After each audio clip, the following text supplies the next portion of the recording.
بسم اللہ الرحمن الرحیم۔ ذرا تصور کریں، جلتا ہوا صحرا، اوپر آگ برساتا ہوا سورج، نیچے تپتی ہوئی ریت، سانس لینا مشکل، زبان حلق سے چپکی ہوئی۔ یہ کوئی عام سفر نہیں ہے، یہ سفر تبوک ہے، ایمان کا امتحان اور توکل کی آخری حد۔ صحابہ کے مشکیزیں خالی ہو چکے ہیں، کچھ جانور لڑکھڑا رہے ہیں اور کچھ صحابہ رضی اللہ تعالیٰ عنہ کے ہونٹوں سے صرف ایک ہی لفظ نکل رہا ہے، پانی۔ یا رسول اللہ صلی اللہ علیہ وآلہ وسلم، پانی۔ اتنے میں ایک کنواں دکھائی دیتا ہے، سب دوڑتے ہیں، امید جاگتی ہے، لیکن جیسے ہی پانی منہ سے لگا چہرے بدل گئے۔ وہ تو پانی کھاری تھا، اتنا کھارا کہ پیاس بجھنے کے بجائے بڑھ گئی۔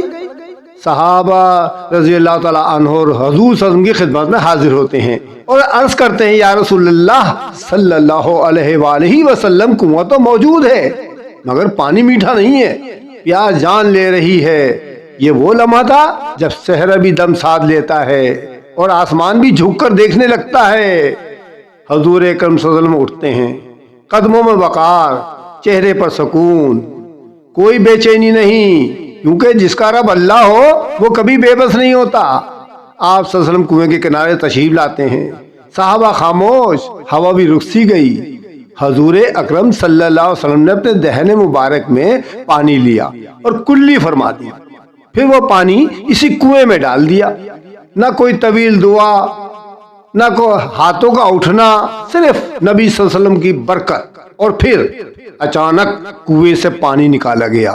وہی پانی جو لمحہ پہلے کھارا تھا اب میٹھا، ٹھنڈا، ایسا جیسے جنت کی نہر سے نکالا گیا ہو۔ ایک صحابی نے پیا، دوسرے نے پیا، کسی نے کہا، یا رسول اللہ صلی اللہ علیہ وسلم، یہ تو شہد سے زیادہ میٹھا ہے۔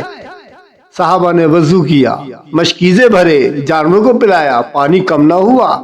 یہ صرف پانی نہیں تھا، یہ یقین کی مٹھاس تھی۔ یہ معجزہ ہمیں بتاتا ہے جب دنیا کے اسباب ختم ہو جائیں تو اللہ کا دروازہ کھلتا ہے۔